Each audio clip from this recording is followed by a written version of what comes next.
રસોઈમાં ટેસ્ટની સાથે હેલ્થનું પણ ધ્યાન આપી શકાય અને એના માટે કયું તેલ ખાવું જોઈએ, કેટલું ખાવું જોઈએ, એના વિશે આજે વિસ્તૃત ચર્ચા કરીશું. જો તમે મને પૂછતા હો કે સ્વામી ટૂંકમાં એ કહો કે કયું ઓઇલ ખાવું જોઈએ, તો મારો નિષ્પક્ષ અને નિડરપણે પહેલો આન્સર છે કે એક પણ નહીં. ટૂંકમાં કહું તો રિફાઇન્ડ ઓઇલ દરરોજ 2 ચમચી ખાવું અને 1 ચમચી કેરોસીન પીવું એ બંને લાંબા સમયે સરખું જ છે.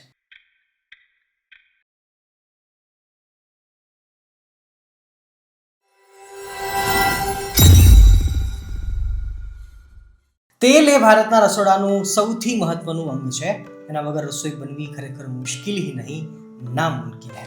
રસોઈમાં ટેસ્ટની સાથે હેલ્થનું પણ ધ્યાન આપી શકાય અને એના માટે કયું તેલ ખાવું જોઈએ, કેટલું ખાવું જોઈએ, એના વિશે આજે વિસ્તૃત चर्चा કરીશું. आपका तहे दिल से हार्दिक स्वागत करते हैं कल्पवृक्ष किचन में. सभी को बड़े भाव से जय स्वामीनारायण, जय श्री कृष्ण, जय सियाराम, हर हर महादेव. કહેવત તો તમે સાંભળી જ હશે કે કાંકરે કાંકરે પાળ બંધાય, ટીપે ટીપે સરોવર ભરાય. બસ આવું જ કંઈક આપણા શરીરનું પણ છે. દરરોજ 2 થી 3 ચમચી ઓઇલ ખાવાનું જ છે, રાઈટ? પરંતુ એ ઓઇલ કયું ખાવું જોઈએ જાણવું ખૂબ જ જરૂરી છે. નહીતર આ 2-3 ચમચી તેલના બદલામાં વજન વધવું, હાર્ટ બ્લોકેજ, ડાયાબિટીસ અને અત્યારના બજારના ક્લીન કચરાને ખાઈને કેન્સર પણ થવાનું છે. અને હવે રિસર્ચ આ બધું સાબિત કરી રહ્યા છે. જો તમે મને પૂછતા હો કે સ્વામી ટૂંકમાં એ કહો કે કયું ઓઇલ ખાવું જોઈએ, તો મારો નિષ્પક્ષ અને નિડરપણે પહેલો આન્સર છે કે એક પણ નહીં. અરે ચિંતા ના કરો, સમજાવું છું કેમ નહીં અને વાય ડુ નોટ. બસ થોડીક જ શરતો છે, જો એમાં પાસ થઈ જશો તો છેલ્લે કયું તેલ ખાવું જોઈએ એના વિશે ચોક્કસ વાત કરીશ.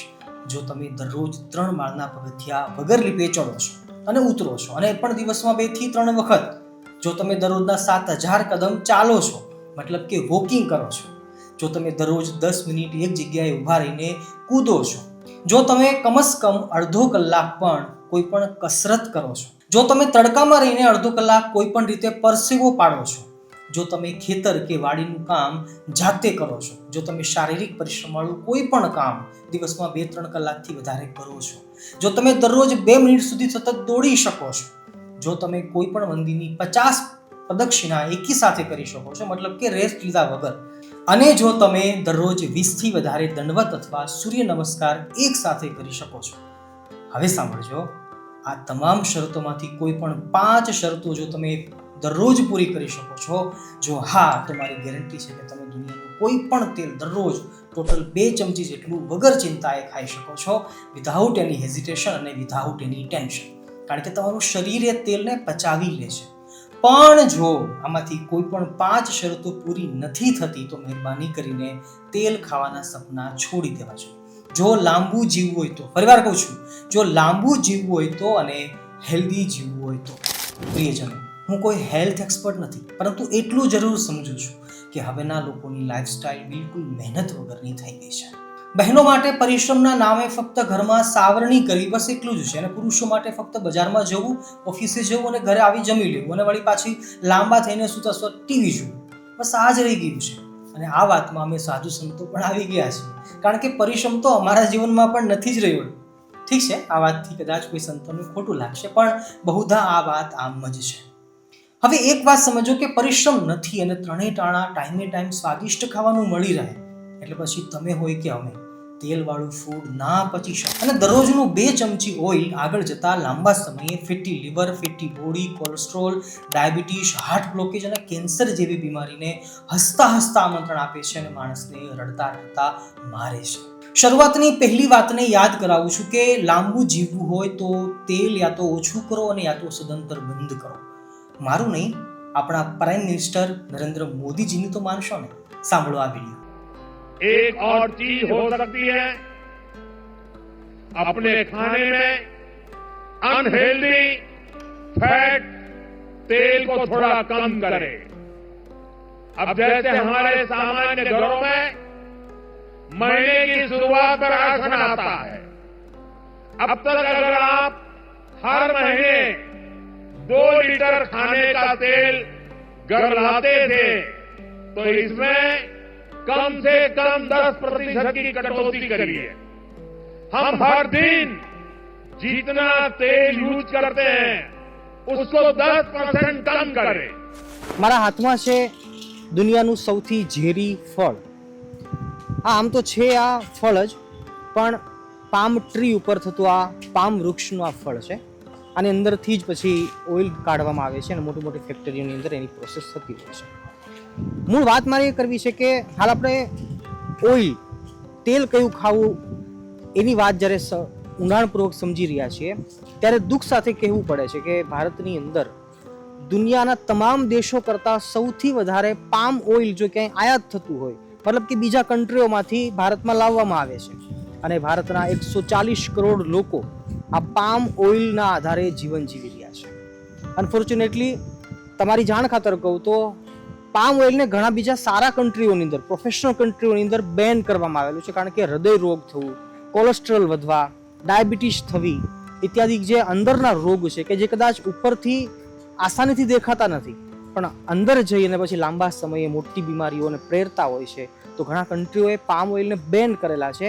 પણ ભારતની અંદર ઠેર ઠેર જગ્યાએ મોટી કંપનીઓથી લઈને, હા હજી હું ઊંડાણપૂર્વક કહું તો રિફાઇન્ડ ઓઇલ જ્યાં પણ લખેલું છે ત્યાં પામ ઓઇલની અંદર આવશે.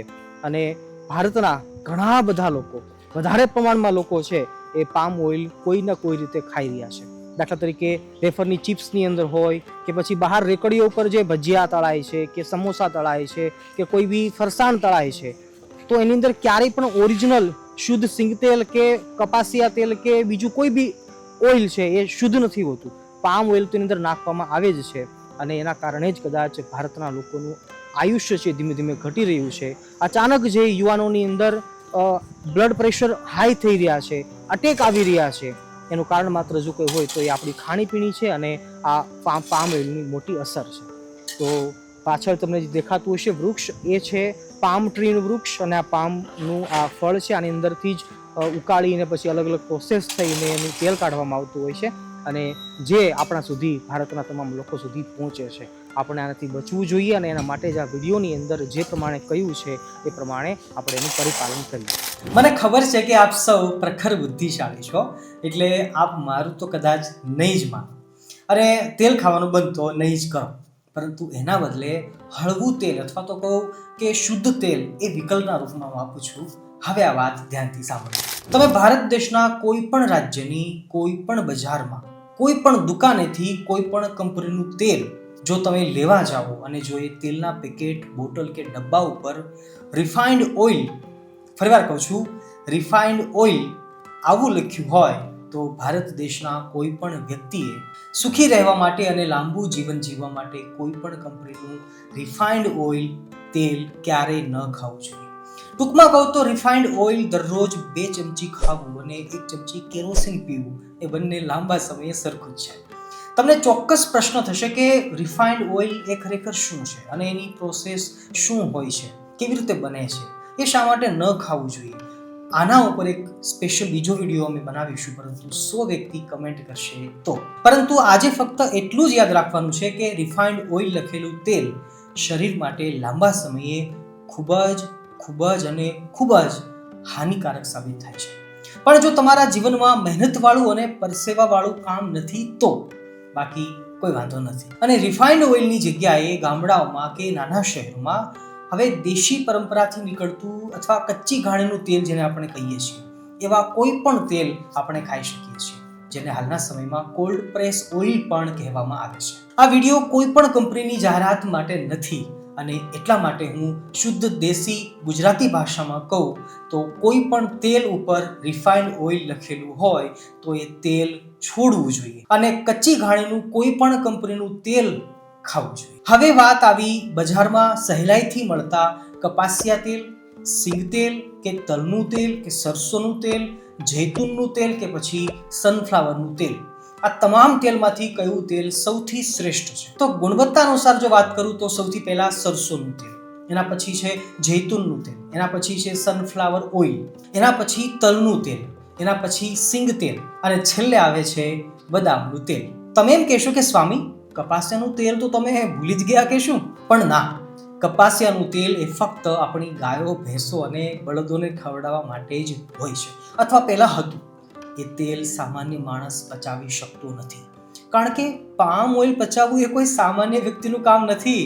એટલે એક સાધુ તરીકે નિષ્પક્ષ અને નિડરતાથી સાચી વાત કહું તો કપાસિયા સિવાયના કોઈ પણ તેલ એક દિવસમાં 2 ચમચીથી વધારે ન ખાવું જોઈએ અને કપાસિયા તેલ જેમ બને એમ જલ્દી ખાવાનું છોડવું જોઈએ. જો તમને પ્રશ્ન થાય કે સ્વામી, રિફાઇન્ડ ઓઇલ સસ્તું મળે છે, તો અમે તો મિડલ ક્લાસ ફેમિલી વાળા છીએ, તો અમે તો રિફાઇન્ડ ઓઇલ જ ખાઈએ ને, સસ્તું મળે એ જ ખાઈએ ને. સ્વામી, બીજા મોંઘા તેલ અમને પરવડે નહીં. તો મારો જવાબ છે, સારું, જાઓ ત્યારે સુખેથી ખાઓ. તમને પરવડે એવું કોઈ પણ રિફાઇન્ડ ઓઇલ સસ્તું ખાજો અને હાલ પૈસા બચાવજો. કારણ કે આગળ જતા હાર્ટ બ્લોકેજ થશે અથવા કોલેસ્ટ્રોલ વધી જશે કે વજન વધશે ત્યારે દવાખાનામાં ખર્ચા કરવા એ પૈસા કામ લાગશે. પ્રિયજનો, મારું એક સૂત્ર છે કે થોડું ખાજો પણ ચોખ્ખું ખાજો, શુદ્ધ ખાજો, સાથે સાથે દેશી ખાજો, સાત્વિક ખાજો અને કંઈ પણ ખાઓ ભગવાનને ભોગ લગાવીને ખાજો. આઈ હોપ કે તમને જવાબ કદાચ મળી ગયો હશે અને હજુ જો જવાબ નથી મળ્યો તો ફરીવાર આ વિડીયો રિપીટ કરીને જોઈ લેજો. મને આશા છે કે જરૂર વાત સમજાઈ જશે. અને હા, આ વિડીયો બનાવવાનો ક્રેડિટ આપણા એક રેગ્યુલર વ્યુઅર કે જે વિદેશમાં કદાચ રહે છે અને એમનો ખૂબ જ આગ્રહ હતો કે સ્વામી આના ઉપર અવશ્ય વિડીયો બનાવજો, અને એમના આ વિચારથી ઇન્ફ્લુઅન્સ થઈ અને અમે આ વિડીયો બનાવી શક્યા છીએ.